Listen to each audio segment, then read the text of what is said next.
जय श्री कृष्णा, राधे राधे। आप सभी का दिन शुभ और मंगलमय हो। इससे पहले की कथा सुनने के लिए और इतना सारा प्यार देने के लिए आप सभी को बहुत बहुत आभार। और आज भी वैशाख मास महात्म्य का अध्याय शुरू करने से पहले आपको भगवान की एक ऐसे ही भक्त की कहानी सुनाऊंगी जिसे सुनकर आपके मन में भगवान के प्रति भक्ति और भी बढ़ जाएगी। भगवान की भक्ति की कहानियाँ तो आप सभी ने बहुत सुनी होंगी और आप सभी यह भी जानते होंगे कि दो तरह के लोग होते हैं। एक वो जो भगवान में अटूट श्रद्धा, अटूट विश्वास रखते हैं और भगवान को मानते हैं। दूसरे वे लोग जो भगवान में ना तो आस्था रखते हैं और ना ही यह स्वीकार करने को तैयार होते हैं कि भगवान है। यानी कि दो तरह के लोग होते हैं, एक आस्तिक जो भगवान को मानते हैं और दूसरे नास्तिक जो भगवान को बिल्कुल भी नहीं मानते। अब भगवान के प्रति जिसके मन में भक्ति होती है, भगवान तो अपने ऐसे भक्तों की हमेशा सुनते हैं। हाँ, यह बात ज़रूर है कि कभी कभी भगवान कुछ देर से सुनते हैं, लेकिन सुनते ज़रूर हैं। और देर से सुनने के पीछे भी कारण यही होता है कि सभी को अपने अपने जो भी कर्म हैं, चाहे वह इस जन्म के हों या पूर्व जन्म के हों, जरूर भुगतने होते हैं। अगर पूर्व जन्म में हमने बहुत पाप किए हों और इस जन्म में हम केवल भगवान में ही रमे हुए हों, अर्थात भगवान की ही भक्ति कर रहे हों, इस जन्म में हमने कोई पाप ही नहीं किए हों, तब भी हमें इस जन्म में अपने पूर्व जन्म के पापों का फल भोगना पड़ेगा। और भगवान भी जब तक हमारे पाप पुण्य का हिसाब किताब बराबर नहीं हो जाता, तब तक अपनी कृपा करते ही नहीं हैं। ऐसे ही एक कहानी है एक बूढ़े बाबा की। एक बूढ़े बाबा जो अपने पूरे जीवन भर सिर्फ राम नाम जपते रहे, भगवान की भक्ति करते रहे और अब वे भी बूढ़े हो चुके थे। सिर्फ बूढ़े ही नहीं हुए थे, बल्कि इतने कमज़ोर हो चुके थे कि अब वह बिना किसी की सहायता के अपनी जगह से हिल डुल भी नहीं सकते थे, उठ भी नहीं सकते थे। ऐसी स्थिति में भी उन्होंने अपने मुंह से राम नाम को अपने से अलग नहीं होने दिया। कष्ट चाहे कितना भी था, बुढ़ापा उन्हें चाहे कितना भी सता रहा था, लेकिन उनके मन में राम नाम और हृदय में भक्ति बराबर जगी हुई थी। सारा दिन बिस्तर पर पड़े पड़े वह बूढ़े बाबा बस राम नाम जपते रहते और राम नाम लेने के कारण उन्हें अपनी तकलीफ़ों को बर्दाश्त करने की शक्ति भी मिल रही थी। वह बूढ़े बाबा इतने कमज़ोर हो गए थे, इतने निःशक्त हो गए थे कि अपने नित्य कर्म भी वे अकेले उठकर नहीं कर सकते थे। उनके परिवार में उनके दो बेटे भी थे, तो वे ही उनके नित्य कर्म करने में उनकी सहायता किया करते थे। जब बीमारी और बुढ़ापे के कारण बूढ़े बाबा बिस्तर से लग गए, तब शुरुआत में तो उनके वे दोनों बेटे बिना कुछ कहे खुद ही अपने बूढ़े पिता की सहायता कर दिया करते थे। फिर धीरे धीरे यह हुआ कि जब उनके पिता उन्हें आवाज़ लगाकर बुलाते, तब वे आते। फिर धीरे धीरे यह होने लगा कि कई आवाज़ें लगाने के बाद वे उनकी सहायता करने के लिए आते। इस प्रकार जैसे तैसे समय बीतता गया और अब वो 4-5 बार आवाज़ लगाने के बाद ही बड़ी मुश्किल से आते। और यहाँ तक कि कभी कभी रात के समय बूढ़े बाबा को उनकी सहायता की आवश्यकता होती तो वे बुलाने पर भी नहीं आते। अब हालात ऐसे हो चले थे कि अक्सर बूढ़े बाबा अपना बिस्तर ही गंदा कर दिया करते थे। यह बुढ़ापा कुछ ऐसा ही होता है। कभी कभी इस बुढ़ापे के कारण ऐसे ऐसे दिन देखने पड़ते हैं जो शायद कभी किसी ने सोचा भी नहीं होगा। बूढ़े बाबा असहाय हो चुके थे, सिर्फ अपने बेटों के और अपने भगवान के भरोसे बिस्तर पर पड़े हुए थे।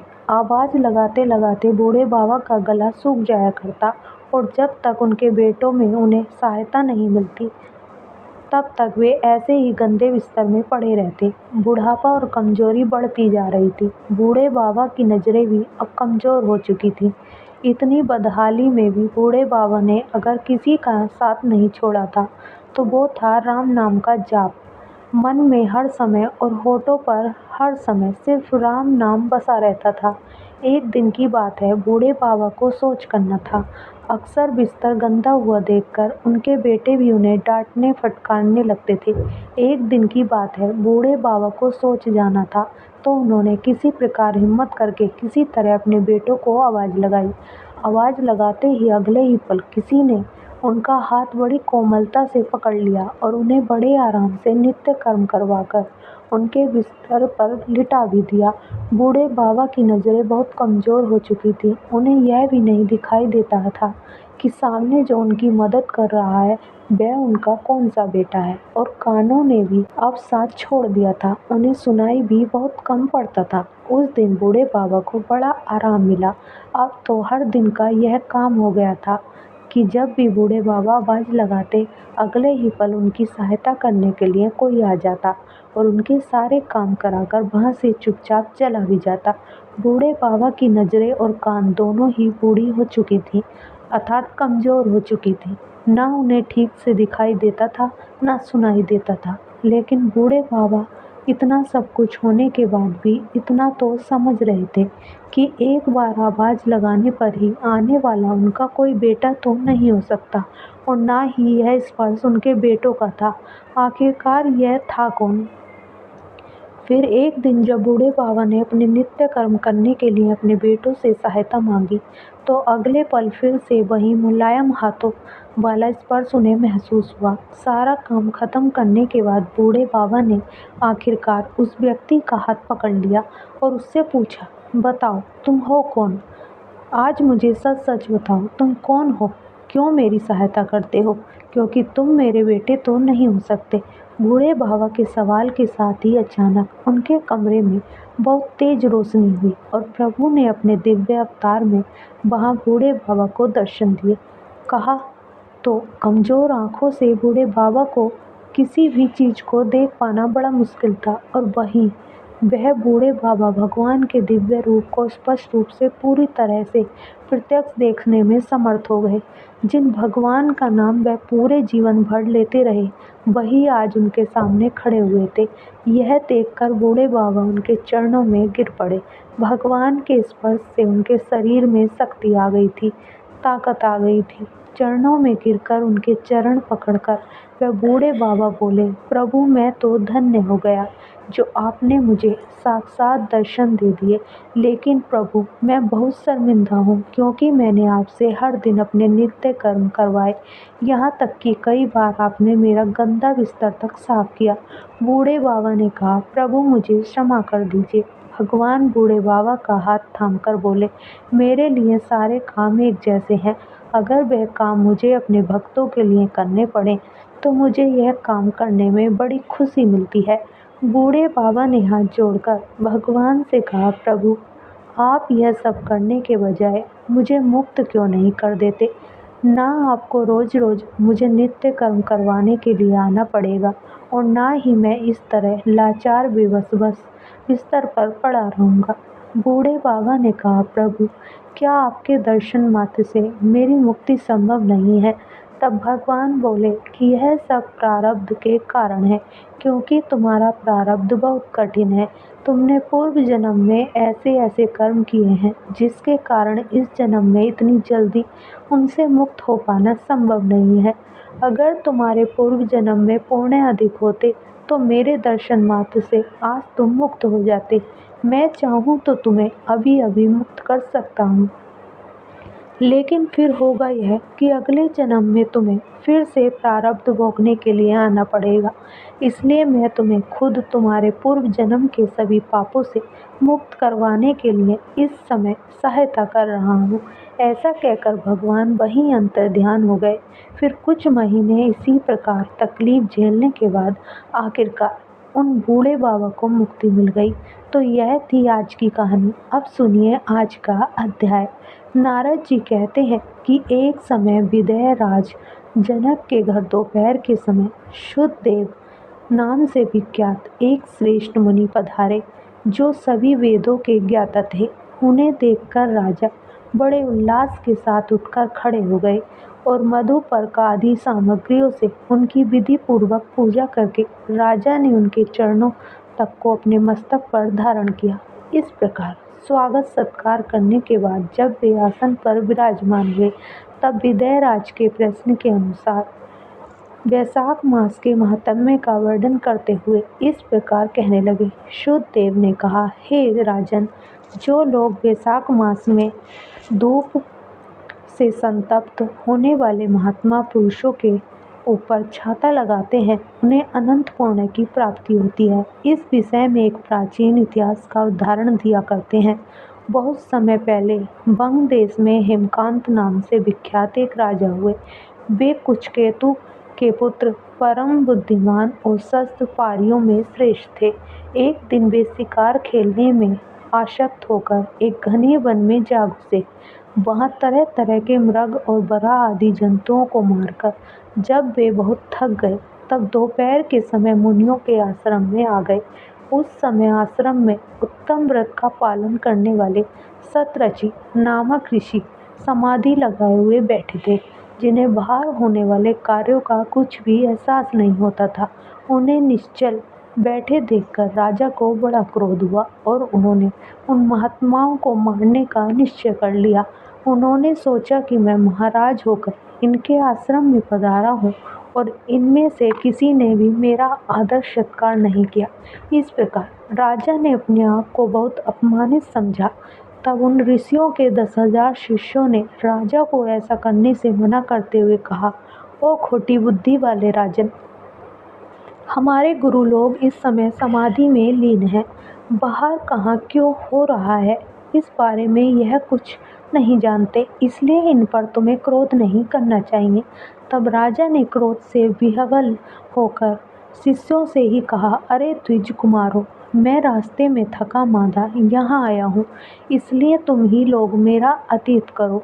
राजा के ऐसा कहने पर भी शिष्य कहने लगे, महाराज, हम लोग तो भिक्षा मांगकर खाने वाले हैं। गुरुजनों ने हमें किसी के अतिथि के लिए आज्ञा ही नहीं दी है। हम तो सर्वथा अपने गुरु के अधीन हैं। गुरु की आज्ञा के बिना हम कोई कार्य नहीं कर सकते, इसलिए तुम्हारा आतिथ्य हम कैसे कर सकते हैं। शिष्यों का यह उत्तर पाकर राजा ने उन्हें मारने के लिए धनुष उठा लिया और कहने लगा कि मैंने हिंसक जीवों, लुटेरों के भय आदि से जिनकी अनेकों बार रक्षा की है, जो मेरे दिए हुए दानों पर ही पलते हैं, वे ही आज मुझे सिखलाने चले हैं। यह मुझे नहीं जानते, यह तो सभी कृतज्ञ और बड़े अभिमानी हैं। इन आतताइयों को मार डालने पर भी मुझे कोई दोष नहीं लगेगा। ऐसा कहकर क्रोधित होकर धनुष से वे बाण छोड़ने लगे। बेचारे शिष्य आश्रम छोड़कर भय से भाग गए। भागने पर भी हेमकांत ने उनका पीछा किया और 300 शिष्यों को मार गिराया। शिष्यों के भाग जाने पर आश्रम में जो कुछ भी सामग्री थी, उसे राजा के पाप आत्मा सैनिकों ने लूट लिया। राजा के अनुमोदन से ही उन्होंने वहां इच्छा अनुसार भोजन किया। इसके बाद दिन बीतते बीतते राजा सेना के साथ अपनी पुरी में वापस आ गया। राजा कुचकेतु ने जब अपने पुत्र का यह अन्यायपूर्ण कार्य सुना, तब उसे राज्य करने के अयोग्य जानकर उसकी निंदा करते हुए उसे देश निकाला दे दिया। इस तरह पिता के त्याग देने पर हेमकांत घने वन में चला गया, जहाँ उसने बहुत वर्षों तक निवास किया। ब्रह्म हत्या उसका सदा पीछा किया करती थी, इसलिए वह कहीं भी स्थिरता पूर्वक रह नहीं पाता था। इस प्रकार उस दुष्टात्मा के 28 वर्ष बीत गए। एक दिन वैशाख मास में जब दोपहर का समय हो रहा था, तीर्थ यात्रा के प्रसंग से उसी वन में आ गए। वे धूप से अत्यंत संतप्त और तृषा से बहुत पीड़ित थे, इसलिए किसी वृक्षहीन प्रदेश में मूर्छित होकर गिर पड़े। देवयोग से हेमकांत उधर ही आ निकला।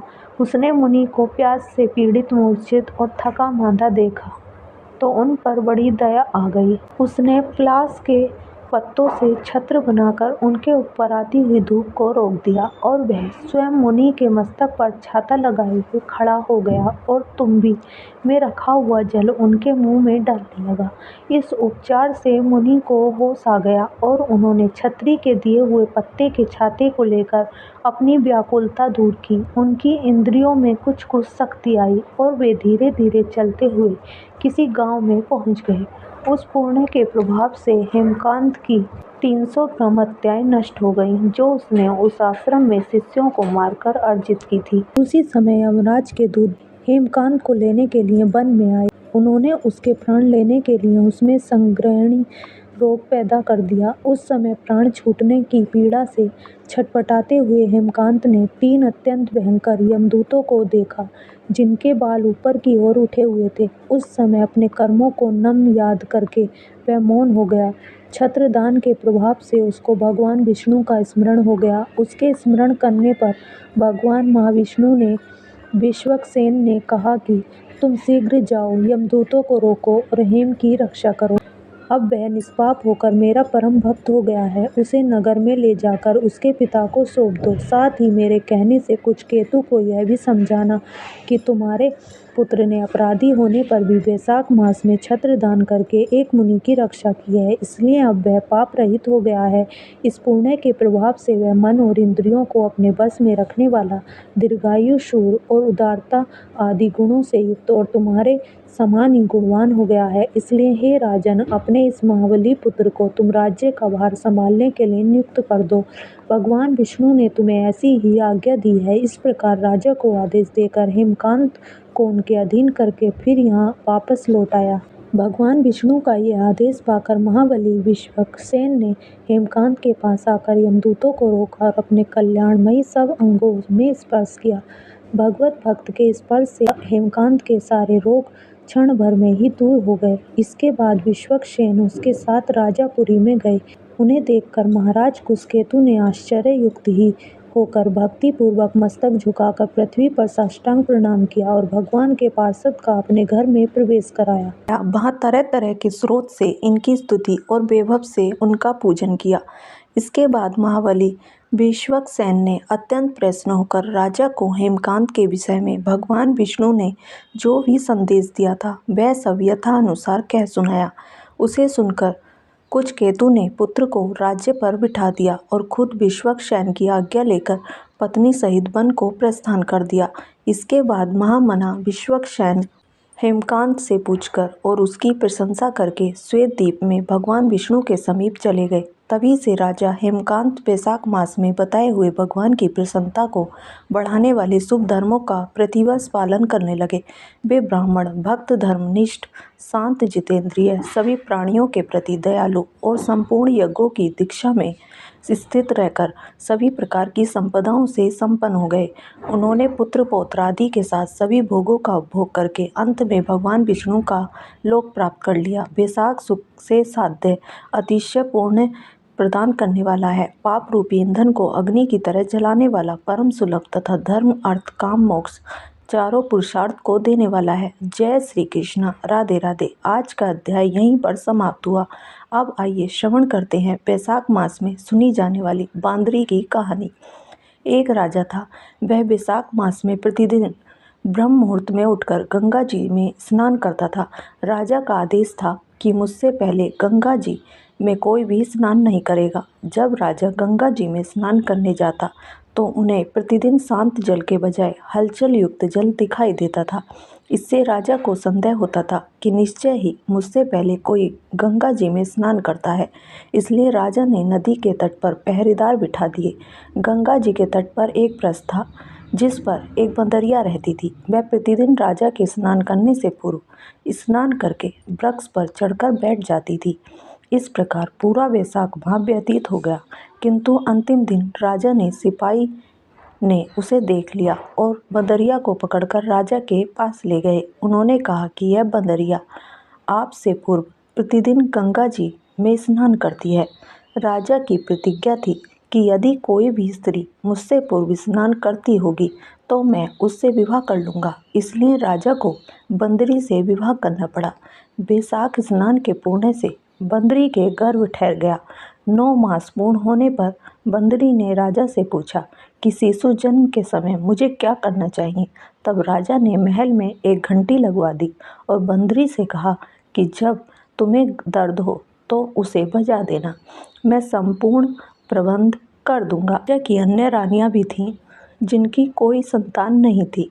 बंदरी को गर्व है। यह समाचार जानकर अन्य रानियां मन ही मन बंदरी से ईर्ष्या करने लगी और भावी संतान का नाश करने हेतु विभिन्न योजनाएं बनाने लगी। घंटी लगी देखकर एक रानी ने बंदरी से इसका कारण पूछा। बंदरी ने संपूर्ण वृतांत बता दिया। रानी ने उसे बहकाया कि एक बार घंटी बजाकर तो देख ले कि राजा आते हैं या नहीं। बंदरी ने घंटी बजाई तो राजा दौड़े दौड़े महल में आए और घंटी बजाने का कारण पूछा। बंदरी ने उत्तर दिया कि मैंने तो रानियों के कहने पर घंटी बजाई थी।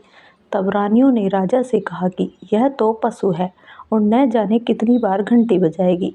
इस प्रकार कहकर उन्होंने घंटी को हटवा दिया। कुछ दिनों बाद जब बंदरी के शिशु जन्म का समय आया, उसने अन्य रानियों से पूछा कि मैं क्या करूं। तब रानी ने कहा कि तुम आंखों पर पट्टी बांधकर सो जाओ। बंदरी के वैशाख माह के स्नान के पुण्य प्रताप से एक सुंदर पुत्र हुआ। शिशु के जन्म होते ही उसके रोने से पूर्व ही रानियों ने उसे एक टोकरी में रखकर दासी को दे दिया और आदेश दिया कि इसे नदी में बहाकर आओ। उस शिशु के स्थान पर एक पत्थर रख दिया और राजा को कहलवा दिया कि बंदरी ने एक पत्थर को जन्म दिया है। राजा ने सुना तो उन्होंने संतोष कर लिया कि जब दूसरी रानियों के संतान नहीं है तो यह तो बंदरी है, इसके क्या संतान होगी। उधर दासी ने उस सुंदर शिशु को नदी में न बहाकर कुम्हार के खंडर में रख दिया। दूसरे दिन कुम्हार और कुम्हारिन खंडर में आए तो वहाँ एक सुंदर शिशु को रोते हुए देखा। कुम्हार और कुम्हारिन भी निसंतान थे। उन्होंने उस शिशु को अपने लिए भेजी गई भगवान की भेंट माना और बड़े प्रेम से शिशु का पालन पोषण करने लगे। कुछ बड़ा होने पर बालक को यह ज्ञात हुआ कि वह रानी बंदरी का पुत्र है, जिसे रानियों ने मरवाना चाहा था। एक दिन वह कुम्हार के बनाए हुए मिट्टी के हाथी और घोड़े लेकर पनघट पर गया। दासियों को देखकर कहने लगा कि आओ रे मेरे मिट्टी के हाथी और घोड़े, पानी पियो। जब दासियों ने यह बात सुनी तो वे हंसने लगी और बोली, अरे मूर्ख, कभी मिट्टी के हाथी घोड़े भी पानी पीते हैं क्या। इस पर बालक ने कहा कि कभी बंदरी के भी पत्थर जन्म लेता है क्या। उस बालक की यह बात दासियों ने जाकर महल में कही। तब रानियों ने दूसरे दिन विष मिलाकर लड्डू भेज दिए। ईश्वर की कृपा से लड्डू गोंद और बादाम के हो गए और उन लड्डू को खाने से उस लड़के की मृत्यु नहीं हुई। यह समाचार दासी ने रानी को बताया और रानी ने राजा से कहकर कुमार को देश से निकलवा दिया। कुमार वन में रहने लगा। तत्पश्चात अगले वर्ष चैत माह में माता गणगौर के पूजा का दिन हो आया तो बंदरी का पुत्र 108 करवे और 108 कोली लेकर तथा घड़े में पानी भरकर बगीचे के बाहर बैठ गया। उधर राजा की और साहूकार की पत्नियां गणगौर बनाने के लिए मिट्टी लेने आईं और बगीचे में खेलने और झूलने लगीं। कुछ समय बाद उन्हें प्यास लगी। तब उन्होंने बंदरी के पुत्र से जल पिलाने के लिए कहा। उस बालक ने उत्तर दिया कि मेरे पास एक गोली है, उसे खाते जाओ और मेरी चारों ओर फेरे लगाते जाओ, तब मैं तुम्हें जल पिलाऊंगा। पहले तो कन्याओं ने मना किया, किंतु प्यास तीव्र होने के कारण मान गईं। इस प्रकार गोली खाने और उस युवक के साथ फेरे लेने से वह गर्भवती हो गईं। बाद में जब उनके माता पिता को यह ज्ञात हुआ तो वे सभी कुम्हार के पास आए और संपूर्ण वृतांत सुनाया तथा कहा कि तेरे पुत्र ने हमारी कन्याओं से विवाह किया है, अब तुम्हें इन्हें अपने पास रखना होगा। कुम्हार ने निर्धन होने के कारण असमर्थता व्यक्त की। 2 कन्याओं के माता पिता ने बहुत सारा धन देकर अपनी कन्याओं को कुम्हार के घर विदा किया। कुम्हार के घर 108 बहुएं आ गईं और कालांतर में उसके 108 दे हो गए। कुम्हार ने समस्त नगरी को भोजन हेतु निमंत्रण दिया और राजा को भी बुलवा लिया। राजा के यहाँ से रानी बंदरी के अतिरिक्त सब भोजन हेतु पधारे। तब राजकुमार राजा की आज्ञा लेकर बंदरी को लेने रथ पालकी लेकर गया और उसे लाकर सभा में सबसे ऊंचे स्वर्ण आसन पर बैठाया। राजकुमार ने अपनी सभी पत्नियों को समझा दिया था, बंदरी मुझे जन्म देने वाली माता है। एक एक बहू रानी बंदरी के चरण स्पर्श करती गई और एक एक सोने का सिक्का और पोते को गोद में दे दी गई। जब राजा और अन्य रानियों ने यह सब देखा तो कुम्हार के पुत्र से इसका कारण पूछा। रानियों को संदेह होने लगा कि वह अवश्य ही बंदरी का पुत्र है, इसलिए रानी और रूठकर राजा को कहने लगीं कि कुम्हार के पुत्र ने हमारा अपमान किया है और बंदरी का सम्मान किया है, अतः हम लौटकर जा रहे हैं। इधर राजा को पुत्र के जन्म का संपूर्ण रहस्य ज्ञात हो गया था, इसलिए उन्होंने रानियों को देश से निकाल दिया और अपनी सभी पुत्र वधू एवं पोतों को लेकर महल में आए। राजकुमार का राजतिलक हुआ। कुम्हार और कुम्हारिन को राजकुमार ने महल में रहने के लिए निवेदन किया, किंतु वे नहीं माने। तब राजा ने उन्हें ढेर सारा धन दिया। बैसाख स्नान का इतना महत्व है तो सबको बैसाख स्नान करना चाहिए। बंदरी ने बैसाख स्नान किया तो उसे राजा का राज्य, पुत्र, बहुएं आदि प्राप्त हुए। ईश्वर जैसे बंदरी को पुण्य मिला, इस प्रकार हमें भी पुण्य देना चाहिए। जय श्री कृष्ण। अगर वीडियो पसंद आई हो तो हमारे चैनल को सब्सक्राइब करें। धन्यवाद।